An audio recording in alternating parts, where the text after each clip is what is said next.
My name is Samantha Brooks, and at 29, I discovered that my entire family had conspired to kill me for my life insurance policy. Standing on a hillside overlooking St. Mary's Cemetery, watching my own funeral procession, I realized that the people who raised me valued me at exactly $2 million. Dead. The Brooks family had always been obsessed with money, though we'd never had much of it. My father, William Brooks, was a small-town insurance salesman in Cedar Falls, Iowa, who spent 40 years watching other people get rich while he struggled to make ends meet. My mother, Patricia, worked as a bank teller and knew exactly how much money everyone in town had, and how much they didn't.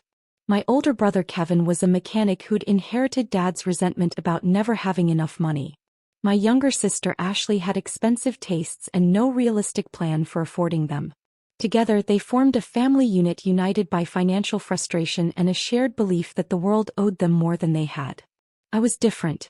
Maybe because I'd been fortunate enough to receive an academic scholarship to Iowa State University, I'd seen a world beyond Cedar Falls' financial limitations. I studied computer science, landed a well-paying job at a tech company in Des Moines, and built a life based on my own achievements rather than resentment about what I lacked. This difference made me both valuable and resented within my family. Valuable because I could help them financially when they needed it. Resented because my success highlighted their failures and made them feel inadequate by comparison. The life insurance policy that would eventually motivate them to murder me had been purchased 5 years ago as part of a benefits package at my company. As a single 24-year-old with no dependents, I designated my parents as beneficiaries without much thought. It seemed like a standard precaution. Who expects to die young and single? The policy was substantial. $2 million in coverage designed to attract talented young professionals to the company. I'd mentioned it to my family in passing, thinking they'd be reassured to know I was financially responsible. I had no idea I was signing my own death warrant. The first sign that something was wrong came 18 months ago when my family's financial pressures reached a crisis point. Dad's insurance agency was failing due to competition from online providers. Mom had been laid off from the bank during a merger. Kevin's auto repair shop was struggling because newer cars required specialized equipment he couldn't afford. Ashley had accumulated $40,000 in credit card debt pursuing an Instagram influencer lifestyle she couldn't sustain.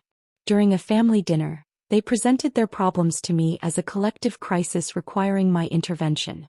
"We need help, Samantha," Dad said, sliding a stack of bills across the dining room table. "The business is failing, your mother's unemployed, and we're about to lose the house." I studied the numbers. Mortgage payments, credit card bills, business loans, and Ashley's shopping debts. The total was staggering, nearly $180,000 in combined family debt. "I can help with some of this," I offered, calculating what I could afford from my savings. "Maybe $25,000 to get you caught up on the mortgage and—" "25,000? Kevin interrupted, laughing bitterly. "That's nothing compared to what we need. You make more in 6 months than any of us make in 2 years. Mom leaned forward, her expression manipulative in a way I'd learned to recognize. "Honey, you know we've always supported your success. When you wanted to go to college, we encouraged you even though we couldn't afford to help. When you moved away for that job, we were proud even though it meant losing you.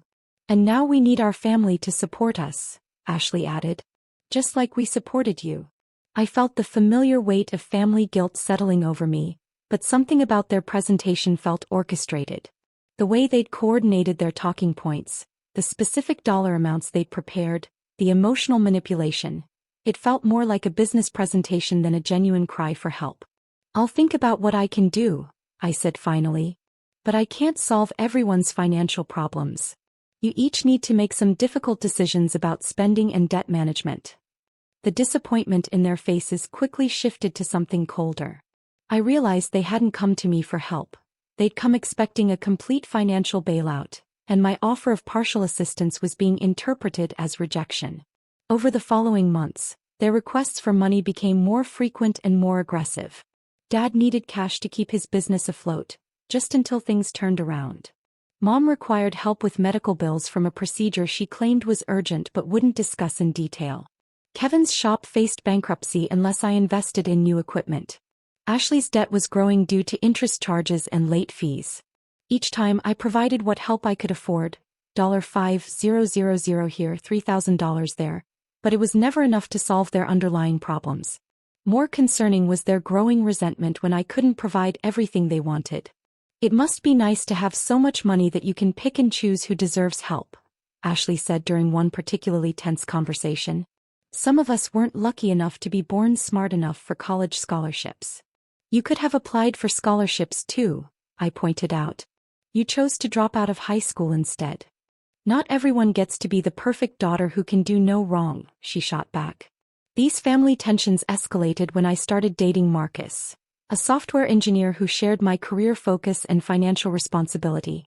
My family immediately viewed him as a threat, not to me but to their access to my money. "He's changing you," Mom complained after Marcus and I had been dating for 6 months. "You're becoming selfish and materialistic just like him." What they really meant was that Marcus encouraged me to set boundaries around my family's financial demands. He'd grown up in a healthy family dynamic and was shocked by the way my relatives treated me like a personal A-team. "Sam, you're not responsible for solving your family's financial problems," he said after a particularly draining dinner where they'd spent 2 hours detailing their various crises. "They're all adults who made their own choices. You can help them occasionally, but you shouldn't be expected to fund their lifestyles." Marcus's perspective gave me the courage to start saying no to some of their requests. When Dad asked for $15,000 to save his business, I offered to help him develop a realistic business plan instead. When Ashley wanted me to pay off her credit cards, I suggested debt counseling services. When Kevin needed new equipment, I recommended business loans and equipment financing.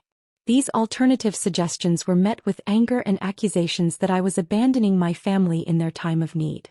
"We raised you," Dad said during one heated argument. "We sacrificed for your education and your success. Now that we need help, you're too good for us." "I've given you over $40,000 in the past year," I replied. "That's not abandonment, that's significant financial support. But I can't bankrupt myself to solve problems that require fundamental changes in your spending and business practices." That argument marked a turning point in our relationship. My family stopped asking for help and started treating me with cold politeness during my visits home. They made subtle comments about my selfishness and my boyfriend's bad influence. They began excluding me from family gatherings and conversations, claiming they didn't want to burden me with their problems since I clearly had more important things to worry about. What I didn't realize was that they had moved past asking for my money to planning for my death. The insurance fraud scheme began taking shape about a year ago, though I wouldn't discover the evidence until much later. It started with seemingly innocent questions about my work life, my travel plans, and my health insurance coverage. "How's your job security?" Mom would ask during phone calls. "I worry about you young people in those tech companies. I hear they lay people off all the time." Dad started making comments about my life insurance policy, claiming he was proud that I was being financially responsible. "It's smart to have good coverage at your age. You never know what might happen."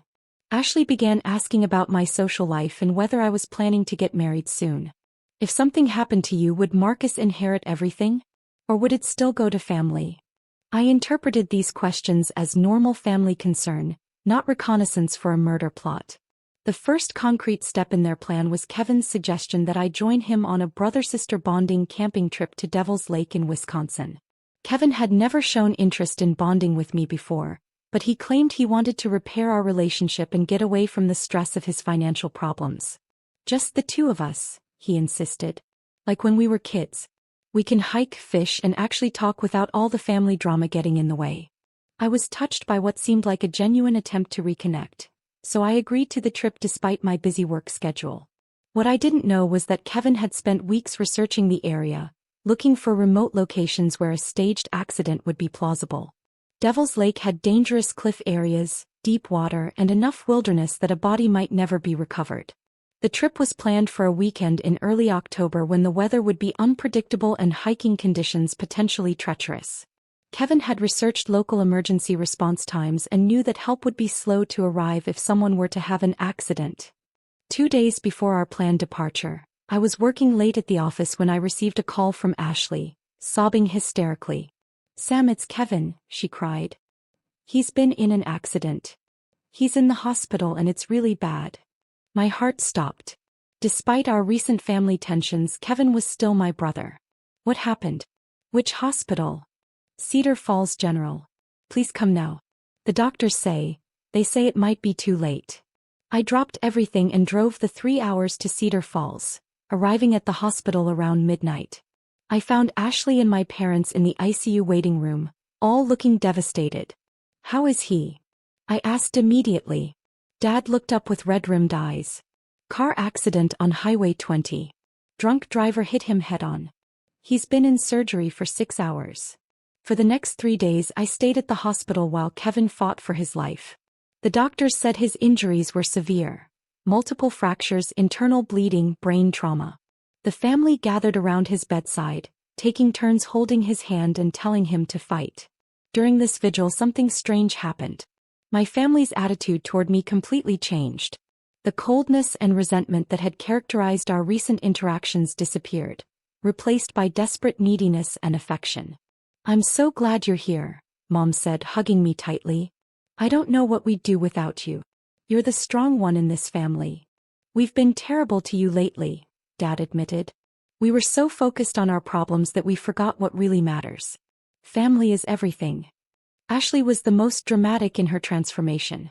"Sam, I need you to know that I love you so much. You're the best sister anyone could have. If something happens to Kevin, you're all I have left." Their sudden affection felt genuine, and I was moved by what seemed like a family crisis bringing us closer together.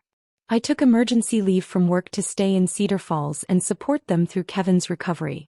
Kevin survived the surgery and slowly began to improve, though his recovery would take months. During this time I found myself naturally taking on the role of family coordinator, managing his medical care, communicating with insurance companies, and helping my parents navigate the crisis. "Thank God for you," Mom said repeatedly. "I don't know how we'd handle this without your education and your ability to understand all these medical and insurance matters." What I didn't realize was that Kevin's accident, which was real, had given my family the perfect cover story for their insurance fraud scheme. They had learned during his hospitalization exactly how insurance investigations worked, what kind of documentation was required for death benefits, and how accidental deaths were processed differently from natural deaths. More importantly, they had observed my response to family crisis and realized I would drop everything to support them when they needed me. This information became crucial to their planning. Kevin's accident had also created genuine financial stress that made their need for money more urgent. His medical bills were substantial, his business had failed during his hospitalization, and the family's collective debt had grown even larger. My $2 million life insurance policy now looked like the only solution to their financial problems. The planning intensified once Kevin was released from the hospital in December. He was still recovering but mobile enough to participate in family discussions about their financial future. During one of these conversations, someone, I was never able to determine who, first suggested that my death would solve all their problems. According to later evidence I discovered, they initially considered making my death look like a suicide, playing up the stress I was supposedly feeling about their family crisis and my demanding job. But Dad's insurance background made him realize that suicide investigations were thorough and that the policy might not pay out if they couldn't prove my mental state was compromised. They settled on staging an accident instead. The camping trip Kevin had originally proposed was revived, but now with sinister intent. They would arrange for me to have a hiking accident at Devil's Lake, with Kevin as the sole witness to testify that I had fallen from a cliff while taking photos. The plan required Kevin to have recovered enough to be believable as a hiking companion, but not so recovered that his own physical limitations would be questioned if he claimed he couldn't rescue me. His recent hospitalization would also explain why he might be slower to seek help. He was still dealing with his own trauma and injuries. What made their plan particularly clever was that my death would solve multiple problems simultaneously. The life insurance payout would cover all their debts and provide substantial money for their futures. Kevin's medical bills would be paid. Dad could restart his business. Ashley could continue her lifestyle without accumulating more debt. From their perspective, sacrificing one family member to save 4 others was a reasonable trade-off. The final piece of their scheme involved creating the appearance of a close, loving family so that my death would generate maximum sympathy and minimal suspicion. They began inviting me to family gatherings again, expressing gratitude for my support during Kevin's crisis, and making sure our social media accounts showed a happy, united family. "Let's take a family photo," Ashley insisted during one dinner. We need to document this time when we're all together and Kevin's recovering. These moments are precious. She posted the photo on Instagram with a caption about family love and support, creating digital evidence of our supposed closeness. Similar posts appeared on all their social media accounts, painting a picture of a tight-knit family that loved and supported each other. This social media campaign would serve two purposes. First, it would make my eventual death seem more tragic and unexpected, generating sympathy for my grieving family.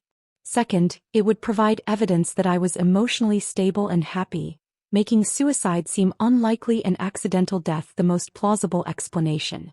The camping trip was rescheduled for late February, ostensibly to celebrate Kevin's recovery and my dedication to the family during the crisis. Kevin claimed he wanted to prove to himself that he could still enjoy outdoor activities despite his injuries. "This trip means everything to me," he told me earnestly. "After being stuck in a hospital bed for months, I need to feel alive again. And I want to do it with my sister who saved my life by being there for me." I was touched by his apparent gratitude and agreed to the trip, even though February weather in Wisconsin would be harsh and potentially dangerous. Kevin assured me he had researched the conditions and found trails that would be safe for someone in his condition. What he had actually researched was how to stage my death and remove my body so it would never be found. The trip was planned for a 3-day weekend when the weather forecast predicted snow and cold temperatures, conditions that would limit the number of other hikers in the area and provide an explanation for why an accident might not be discovered immediately. I took Friday off work and drove to Cedar Falls Thursday evening, planning to leave early Friday morning for the 4-hour drive to Devil's Lake. The family gathered for dinner to send us off, and everyone was unusually emotional about what should have been a routine camping trip. "Be careful out there," Mom said, hugging me tightly. "Come back safe." Dad shook Kevin's hand solemnly. "Take care of your sister. She's precious to all of us." Ashley gave me a long hug and whispered, "I love you so much, Sam. You're the best person I know." Their excessive emotion should have been a red flag, but I interpreted it as lingering trauma from Kevin's accident, making them more aware of how quickly tragedy could strike. What I didn't know was that they were saying goodbye to me for the last time. Early Friday morning, Kevin and I loaded our gear into his truck and began the drive to Devil's Lake State Park. Kevin seemed nervous during the drive, making awkward conversation about the weather and repeatedly checking his phone. "Everything okay?" I asked. "You seem anxious." "Just excited," he replied. "And a little nervous about hiking again after the accident. But the doctors said physical activity would be good for my recovery." We arrived at the park around noon and checked into our campsite. The weather was cold but clear and there were few other visitors due to the season. Kevin immediately began discussing our hiking plans for the afternoon. "I want to show you the viewpoint at the South Shore," he said, pointing to a trail map. "The views are incredible and it's not too strenuous for someone in my condition." What he didn't mention was that the South Shore Trail included several cliff areas where a fall would be fatal, and the remote location would give him time to stage the scene before seeking help. As we prepared to begin the hike that was supposed to end my life, I had no idea that my brother was planning to push me off a cliff and tell everyone I had slipped while taking photos. But sometimes the best-laid plans encounter unexpected complications. And Kevin was about to discover that killing your sister is more difficult than it appears in the planning stages. The discovery that my family was planning to kill me came not through dramatic confrontation, but through a carelessly unlocked phone and a bathroom break that changed everything. We had been hiking for about an hour when Kevin claimed he needed to rest due to lingering effects from his accident. We stopped at a scenic overlook and Kevin sat heavily on a fallen log, breathing harder than the moderate trail should have warranted. "I need a few minutes," he said, pulling out his phone. "And I should probably check in with Mom to let her know we made it safely." I walked a short distance away to give him privacy for the call, taking photos of the lake below. The view was spectacular. Deep blue water surrounded by snow-dusted cliffs and winter bare trees. It would have been a perfect day for hiking if not for the underlying tension I was beginning to sense in Kevin's behavior. After about 10 minutes, Kevin announced he needed to find a bathroom, though we were miles from any facilities. "I'll be back in a few minutes," he said, heading into the woods. "Wait here, don't wander off." He left his phone on the log where he'd been sitting. The screen was still active, showing the end of a text conversation. I wasn't intending to snoop, but a message preview caught my eye that made my blood run cold. Supposed to happen at the cliff viewpoint. Make sure she's close enough to the edge when you... The message was cut off, but what I could see was enough to make me realize something was terribly wrong. I quickly picked up Kevin's phone and scrolled through the conversation thread. What I found was a detailed discussion between Kevin, Ashley, and my parents about the logistics of my murder, planned for later that afternoon at a specific cliff location on our hiking route. Ashley, weather is perfect. Cloudy enough that visibility will be limited for other hikers. Dad, Kevin, remember, you need to be far enough away when she falls that you can claim you couldn't reach her in time. Mom, the story is that she was taking photos and slipped. Kevin tried to grab her but couldn't because of his injuries from the accident. Kevin, I know the plan. She'll be at the edge getting pictures of the lake. One push and it's over. Ashley, how long before you call 911? Kevin, at least 30 minutes. Need time to mess up the scene, make it look like I tried to climb down to reach her. Dad, and you'll be too upset to think clearly about the timeline. Trauma from watching your sister die. Mom, the insurance company will expedite the claim because of the tragic circumstances. We should have the money within 60 days. I felt physically sick reading their casual discussion of my murder. These people had raised me, claimed to love me, and were now coordinating my death like a business transaction. But the worst part was realizing how calculated their recent behavior had been. Kevin's bonding trip suggestion, their sudden affection during his hospitalization, the social media post showing our happy family, it had all been orchestrated to support their fraud scheme. I quickly forwarded the entire conversation thread to my own phone, then deleted the evidence of the forwarding from Kevin's message history. My hands were shaking as I heard him crashing through the underbrush, returning from his bathroom break. I positioned myself casually near the viewpoint, pretending to take photos while my mind raced through possible responses. Running wasn't an option. We were miles from the parking area and Kevin would easily catch me on the trail. Confronting him directly might provoke him to attack me immediately rather than waiting for the planned location. Instead, I decided to play along while documenting everything and looking for an opportunity to escape or get help. Ready to keep going? Kevin asked as he rejoined me, his demeanor trying for casual but betrayed by nervous energy. Absolutely, I replied, forcing enthusiasm into my voice. This place is beautiful. I can't wait to see the viewpoint you mentioned. As we continued hiking, I used my phone to discreetly take photos and record voice memos whenever Kevin was ahead of me on the trail. I documented our route, the time, and Kevin's increasingly agitated behavior as we approached the location where he planned to kill me. I also sent a carefully worded text to Marcus. Amazing hike with Kevin at Devil's Lake. About to see the cliff viewpoint he's been talking about. Weather getting cloudy, might lose cell service soon. The message served multiple purposes. It established my location and timeline, indicated I was with Kevin, and explained why I might not be reachable later. If something happened to me, Marcus would know exactly where to direct searchers.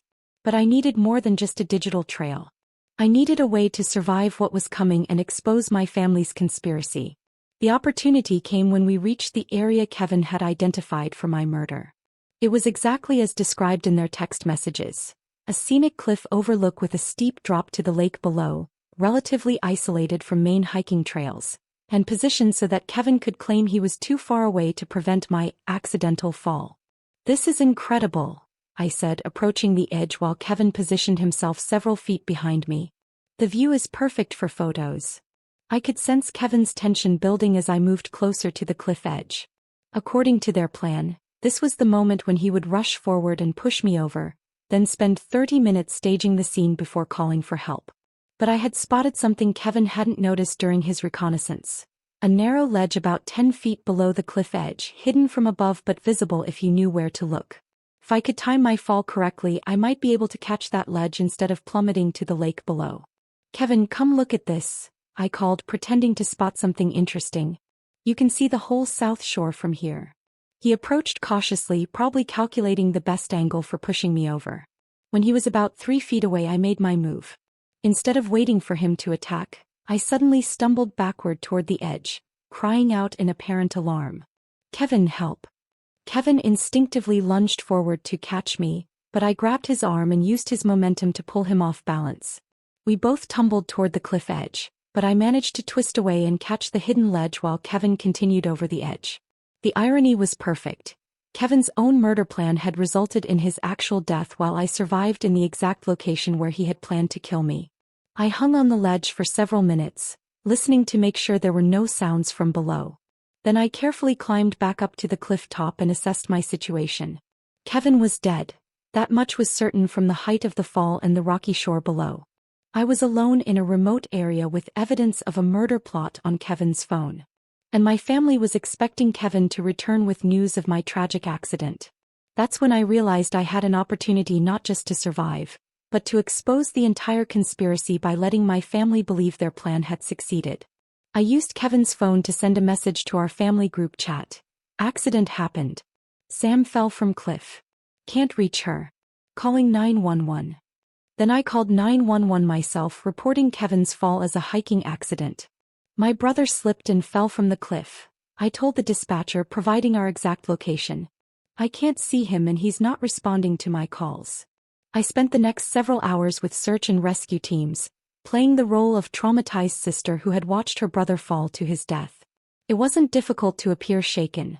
I genuinely was traumatized, just not for the reasons everyone assumed. The search teams quickly located Kevin's body and confirmed his death was consistent with an accidental fall. During the recovery operation, I overheard one of the searchers mention that Kevin's injuries suggested he had been trying to grab onto something as he fell, which supported my story that he had slipped while trying to help me. These cliff areas are dangerous in winter conditions, the lead searcher told me. Your brother probably lost his footing on a patch of ice or loose rock. It happens more often than people realize. I nodded numbly, playing my part while secretly marveling at how perfectly Kevin's own murder plot had become the cover story for his accidental death. The drive back to Cedar Falls that evening was surreal. I was supposed to be dead, Kevin was actually dead, and my family was expecting to hear that their insurance fraud scheme had succeeded. Instead, I was returning home with news that would devastate them for entirely different reasons. When I arrived at my parents' house around 10 p.m., I found the entire family gathered in the living room. They all looked up expectantly as I entered, their faces showing a mixture of anticipation and nervous excitement. "Samantha!" Mom exclaimed, jumping up from the couch. "Thank God you're safe. When Kevin texted about an accident, we were terrified." Dad stepped forward, his expression confused. "Where's Kevin? Is he okay?" The moment of truth had arrived. I took a deep breath and delivered the news that would shatter their carefully planned conspiracy.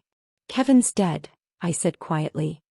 "He fell from the cliff while we were hiking. The search and rescue team recovered his body this afternoon." The silence that followed was profound.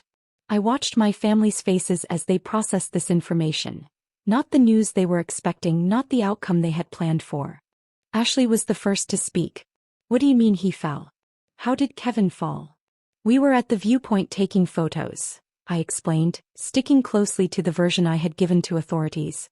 "Kevin got too close to the edge and slipped. I tried to grab him, but I couldn't reach him in time." Mom collapsed back onto the couch, her face pale. "This can't be happening. Not Kevin. Not after everything he's been through." Dad stood frozen, staring at me as if trying to process how their plan had gone so catastrophically wrong. "You're saying Kevin? Kevin is the one who fell?" "The search and rescue coordinator said it was probably ice or loose rocks," I continued.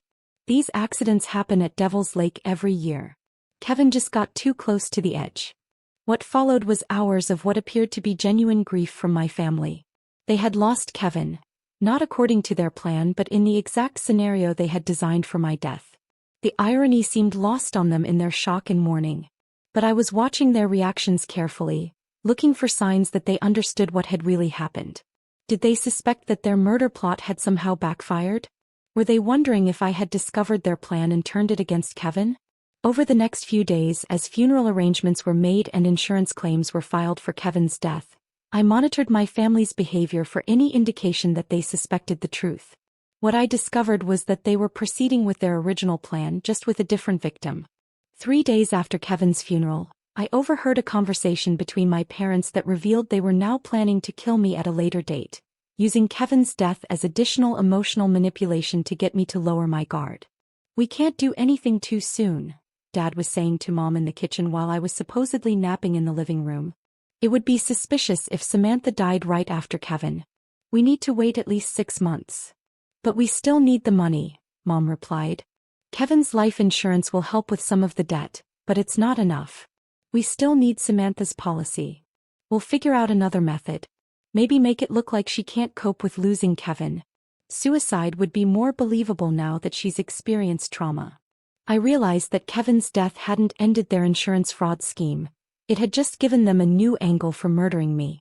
They were now planning to use grief over Kevin's death as justification for my supposed suicide. That conversation convinced me that I needed to take decisive action to expose their conspiracy before they could develop a new plan for my murder. I spent the next week gathering additional evidence while pretending to grieve Kevin's loss. I recovered the deleted text messages from Kevin's phone using data recovery software. I researched my family's financial records to document their motive. I recorded conversations where they discussed their ongoing need for insurance money. Most importantly, I consulted with a criminal defense attorney in Des Moines who specialized in insurance fraud cases. Attorney Sarah Martinez listened to my story with growing amazement and alarm. This is one of the most elaborate insurance fraud conspiracies I've ever encountered, she told me after reviewing my evidence. Your family didn't just plan to commit murder. They created an entire fictional narrative to support their claim and eliminate suspicion. What should I do? I asked. They're already planning to try again with a different method. We need to involve law enforcement immediately, she replied. But we also need to be strategic about how we present this case. Insurance fraud investigators will want ironclad evidence, and your family will claim they're being framed by a grieving sister who's not thinking clearly. Together, we developed a plan to expose my family's conspiracy while protecting me from their next murder attempt. The plan involved cooperation with both local police and insurance fraud investigators, careful documentation of their ongoing criminal discussions, and a dramatic confrontation that would force them to reveal their guilt. But first, I needed to disappear for a while to prevent them from acting on their new plan before law enforcement could intervene. I told my family I was taking bereavement leave from work to process Kevin's death and would be staying with friends in Chicago for a few weeks. This gave me time to work with investigators while staying safe from any immediate murder attempts. From my hotel room in Chicago, I coordinated with Detective James Walsh of the Cedar Falls Police Department and Agent Lisa Chong from the Iowa Insurance Fraud Bureau. They were building a case based on my evidence but needed additional proof of my family's ongoing criminal intent. We can prove they planned the original murder, Detective Walsh explained during one of our phone conferences. But unless we can show they're still actively planning to kill you, they might be able to claim the text messages were just dark humor or hypothetical discussions. That's when we developed the plan that would ultimately bring them down. I would fake my own death in a way that would expose their fraud while they tried to collect the insurance money. Agent Chong had experience with staged death investigations and knew exactly how insurance companies responded to suspicious claims. If your family tries to collect on your policy after a questionable death, they'll trigger multiple investigations that will uncover all the evidence we've collected. The plan was risky but elegant. I would stage a death that looked suspicious enough to warrant investigation but legitimate enough that my family would believe they could collect the insurance money. When they filed the claim, investigators would be waiting with evidence of their conspiracy. Detective Walsh would coordinate the fake death scene to ensure it was convincing but legally sound. Agent Chong would monitor the insurance claim process to document my family's fraud attempts. And I would remain hidden until the moment came to expose their crimes in court. But first, we needed to create a death scenario that my family would believe while giving investigators the evidence they needed to prove conspiracy. The staged death was planned for 2 weeks later at a remote cabin in Minnesota that I rented under a false name. The scenario would be a supposed suicide by overdose, motivated by grief over Kevin's death and financial stress from taking time off work. I would leave behind a suicide note expressing despair about Kevin's death and guilt about not being able to save him. The note would be genuine enough to convince my family while containing subtle clues that would alert investigators to the fraud. Detective Walsh would discover my body and ensure the scene was processed correctly. Agent Chong would monitor my family's response to news of my death. And Sarah Martinez would coordinate the legal response when they filed their insurance claim. The plan required precise timing and coordination between multiple agencies, but everyone involved was motivated by the elaborate nature of my family's conspiracy and their ongoing threat to my life. 2 weeks after Kevin's funeral, I checked into the remote Minnesota cabin and began the final phase of exposing my family's insurance fraud scheme. That night, I called my parents to tell them I was struggling emotionally and considering harming myself. The call was recorded by investigators and would later serve as evidence that my family had advance warning of my supposed suicidal state but made no effort to get me help. "I can't stop thinking about Kevin," I told them tearfully. "I keep replaying the accident and wondering if I could have saved him. Maybe if I had been faster or stronger or—" "Honey, you can't blame yourself," Mom interrupted, though her tone suggested she was pleased by my apparent breakdown. "Kevin's death was an accident. There was nothing you could have done." "I don't know if I can live with this guilt," I continued. "Maybe it would be better if I was with Kevin." Instead of expressing alarm at this suicidal statement or offering to come help me, my parents made vague suggestions about getting professional help while encouraging me to take all the time you need to process my grief. Their lack of genuine concern for my welfare would later be used as evidence of their ongoing criminal intent. The morning of my staged death, I took one final walk around the remote cabin in Minnesota where I would supposedly end my life. Detective Walsh had arrived early to coordinate the scene, bringing with him a team of specialists who would ensure every detail looked convincing while preserving evidence of the fraud. "Are you ready for this?" he asked as we reviewed the timeline one final time. I nodded, though my stomach was churning with nervous energy. My family thinks they're about to become millionaires. Instead, they're about to become defendants. The staged death scene was carefully crafted to look like a grief-induced suicide while containing subtle inconsistencies that would trigger an insurance investigation. I left behind a suicide note that expressed despair about Kevin's death while mentioning specific details only someone planning fraud would know. "I can't live with the guilt of not saving Kevin," the note read. "I keep thinking about that moment at the cliff when I could have grabbed him but was too slow. The insurance money won't bring him back, but at least it will help the family he left behind." The reference to insurance money in a suicide note was exactly the kind of detail that would raise red flags with investigators while appearing genuine to my family. Detective Walsh discovered my body that afternoon and initiated the death investigation.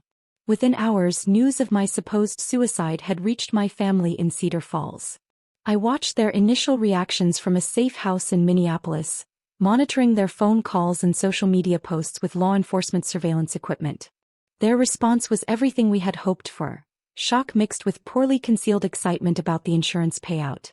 "I can't believe she's gone," Ashley posted on Facebook within hours of getting the news. "First Kevin, now Samantha. This family has been through so much tragedy." But her private text messages to friends told a different story. "It's horrible, but at least the life insurance will help Mom and Dad keep the house."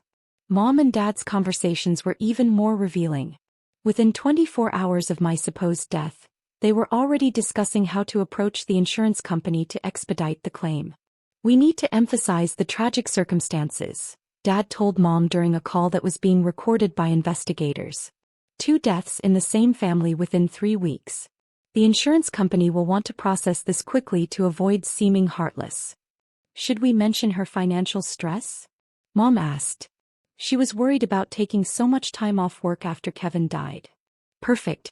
Financial pressure plus grief over Kevin equals clear motive for suicide. They'll pay out without much investigation." Their callous discussion of my supposed death as a financial opportunity provided exactly the evidence investigators needed to prove their criminal intent. The funeral arrangements began immediately, with my family sparing no expense for what they claimed would be a celebration of my life. They hired the most expensive funeral home in Cedar Falls, ordered elaborate floral arrangements, and planned a large memorial service that would demonstrate their grief to the community. But I was watching their financial planning more than their grief performance. Within 48 hours of my death, Dad had contacted 3 different insurance agents to begin the claims process.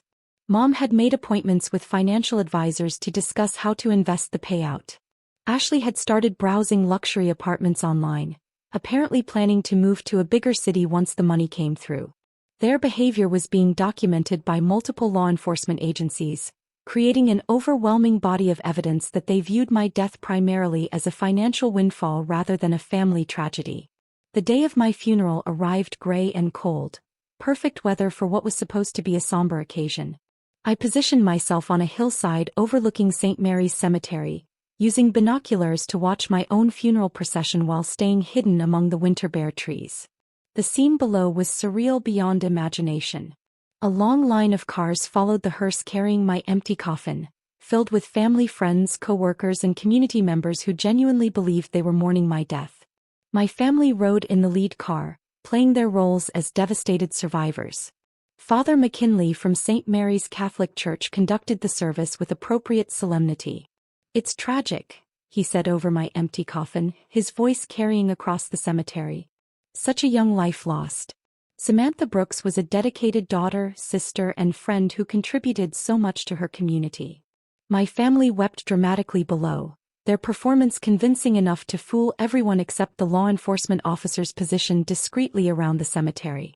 Agent Chong was among the mourners, documenting their behavior and the guest list for the investigation.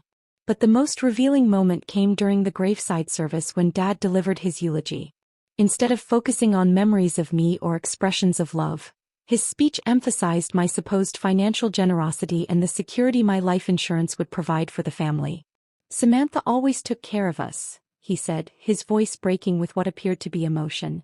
"Even in death, she's making sure her family will be okay.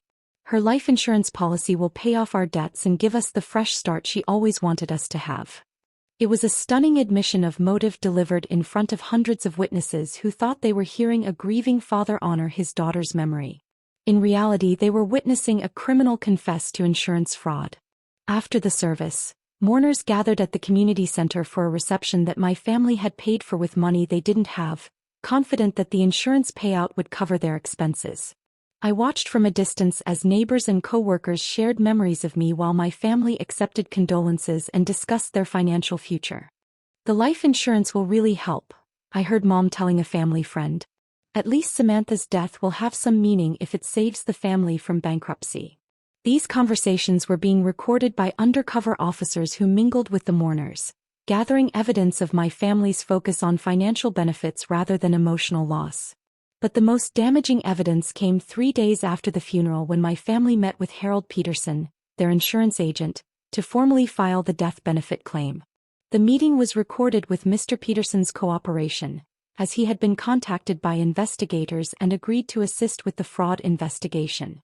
"I'm so sorry for your losses," Mr. Peterson said as my family settled into chairs around his conference table. "2 deaths in one family within a month.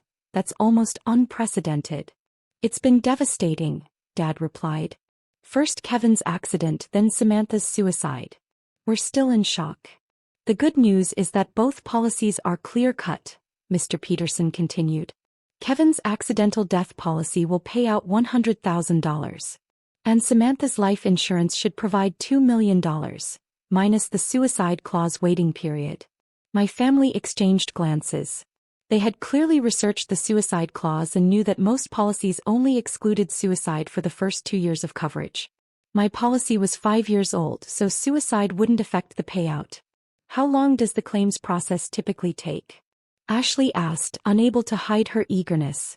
"For amounts this large, there's usually a thorough investigation," Mr. Peterson explained. "But given the tragic circumstances and clear evidence of the causes of death, I would estimate 60 to 90 days for full payout." Dad leaned forward. "Is there anything we can do to expedite the process? We have substantial debts from Kevin's medical bills and funeral expenses." "I can mark both claims as priority due to financial hardship," Mr. Peterson offered. "That sometimes helps move things along." The meeting continued with my family providing detailed accounts of both deaths, emphasizing the accidental nature of Kevin's fall and the grief-induced nature of my suicide. They painted themselves as victims of tragic circumstances who deserved compassion from the insurance company. What they didn't know was that every word was being recorded and that Mr. Peterson was asking specific questions designed to elicit incriminating responses. "Did Samantha ever mention feeling suicidal before Kevin's death?" he asked. "Never," Mom replied firmly. "She was always the stable one in the family. Kevin's death just pushed her over the edge." "And you had no indication she might harm herself when you last spoke to her?" Dad answered this one, She called us the night before and sounded depressed, but we thought she just needed time to grieve. If we had known she was seriously considering suicide, we would have gotten her help immediately. This statement directly contradicted the recorded phone call where I had explicitly expressed suicidal thoughts and they had shown no concern. The lie would later be used as evidence of their criminal consciousness of guilt. The insurance claim was officially filed that afternoon, triggering the next phase of the law enforcement operation. Within 48 hours, investigators from multiple agencies descended on Cedar Falls to execute search warrants and make arrests. I was brought back from Minneapolis under police protection to witness the culmination of our elaborate sting operation. From an unmarked police vehicle, I watched as my family was arrested at their home on charges of insurance fraud, conspiracy to commit murder and attempted murder. The shock on their faces when they realized they had been caught was profound. Ashley actually fainted when Detective Walsh read her rights. Mom kept repeating, "This can't be happening," as if denial could somehow change reality. Dad just stood in stunned silence, apparently unable to process how their perfect plan had unraveled so completely. But the real shock came when Agent Chong informed them that I was still alive and had been working with law enforcement to expose their crimes. "Samantha Brooks is not dead," she announced as they sat in the police station interview room. "She has been assisting with this investigation since discovering your plan to murder her for insurance money." The silence that followed was absolute. I watched through one-way glass as my family processed this information, not just that their insurance fraud had failed, but that I had been actively working against them for weeks. Ashley was the first to speak. "That's impossible. We went to her funeral. We buried her." "You buried an empty coffin," Detective Walsh replied. "The entire death scene was staged to document your criminal conspiracy." Dad's face cycled through disbelief, anger, and finally resignation. "She set us up." "Actually, you set yourselves up," Agent Chong corrected. "Ms. Brooks simply gave you enough rope to hang yourselves with." The interrogations that followed revealed the full scope of their planning and their complete lack of remorse for attempting to murder me.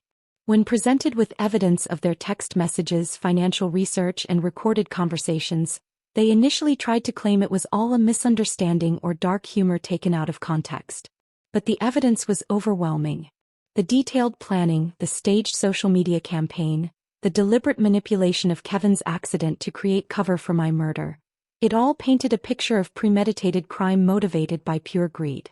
Mom was the first to break, admitting that they had planned to kill me but claiming it was only because they were desperate and saw no other way to solve their financial problems. "We weren't evil people," she sobbed during her interrogation. "We were just drowning in debt and saw the insurance money as our only salvation." "So you decided to murder your daughter," Detective Walsh stated flatly. "We thought it would be quick and painless," she replied as if that somehow justified attempted murder. "And the money would help the whole family, not just us." Ashley tried a different approach, claiming that killing me would have been a mercy because I was so depressed about Kevin's death. "She was suffering so much after Kevin died," Ashley told investigators. "In a way, we were putting her out of her misery while helping the family at the same time." Only Dad maintained his innocence throughout the interrogation process, claiming he had been manipulated by the others and never seriously intended to go through with the murder plot. But the recorded evidence contradicted all their claims of good intentions or diminished responsibility. Their own words proved they had planned my death with calculated precision and viewed it primarily as a financial transaction. The trial began 8 months later and lasted 3 weeks. I testified about discovering their plan, the staged death operation, and the psychological impact of learning that my family valued me at exactly $2 million. Dead.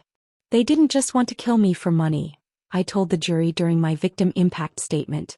"They wanted to be seen as grieving heroes who had lost everything but still supported each other. They planned to use my death to generate sympathy while they spent my life insurance money." The evidence presented during the trial was overwhelming. Phone records, financial documents, recorded conversations, and the elaborate staging of Kevin's camping trip all supported the prosecution's case that this was a carefully planned murder conspiracy. Most damaging was the recording of their meeting with the insurance agent, where they had lied about my mental state and their knowledge of my suicidal thoughts while actively pursuing the money from my supposed death. The jury deliberated for less than 4 hours before returning guilty verdicts on all charges. Dad and Mom were each sentenced to 25 years in prison for conspiracy to commit murder and insurance fraud. Ashley received 20 years for her role in planning the scheme. During the sentencing hearing, I was again given the opportunity to address my family directly. This time I chose to focus on the broader impact of their crimes rather than personal betrayal. "You didn't just try to kill me," I said, looking at each of them in turn. "You betrayed everyone who mourned at my funeral, everyone who comforted you in your supposed grief, everyone who believed your lies about being victims of tragedy. You turned an entire community into unwitting participants in your fraud scheme." None of them would meet my eyes as I continued. "The worst part is that you never saw me as a person worth loving. I was just a financial asset to be liquidated when you needed money.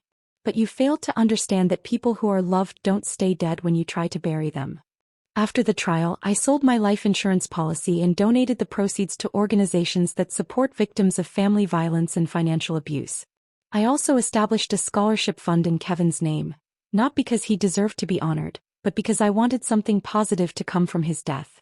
I left Cedar Falls permanently, building a new life in Seattle where I could start fresh without the constant reminder of my family's betrayal. I kept in touch with a few genuine friends from home, but I never returned to visit the town where I had supposedly died. 3 years later, I received a letter from Mom in prison. She claimed to have found religion and wanted my forgiveness for what they had done. The letter was full of self-serving justifications about their financial desperation and claims that they had never really intended to go through with the murder. I read the letter once, then destroyed it without responding. Some betrayals are too fundamental to forgive, and some family relationships are too toxic to rebuild. Today, I'm happily married to Marcus, who helped me heal from the psychological trauma of discovering my family's true nature. We have a daughter who will grow up knowing that family is defined by love and loyalty, not by shared DNA or financial obligation. Sometimes people ask if I regret exposing my family's crimes instead of just disappearing and starting over somewhere else. The answer is always no. By staging my own death and letting them reveal their true nature, I not only survived their murder plot but ensured they could never hurt anyone else. They planned to kill me for $2 million and spend the rest of their lives enjoying the money while playing the role of grieving family members. Instead, they're spending the rest of their lives in prison while I'm building a life worth living. Sometimes the best revenge isn't getting even, it's getting justice and moving on to something better than anything your enemies could have destroyed. The end. Have you ever discovered that people you trusted were planning to harm you? How did you protect yourself and find justice? Share your stories of survival and resilience in the comments below. If this story resonated with you, please like and subscribe to hear more tales of turning the tables on those who underestimate us. Remember, family should value you for who you are, not for what you're worth on paper. Thank you for following Samantha's journey from intended victim to triumphant survivor. May we all find the courage to recognize our true worth and protect ourselves from those who would diminish it for their own gain.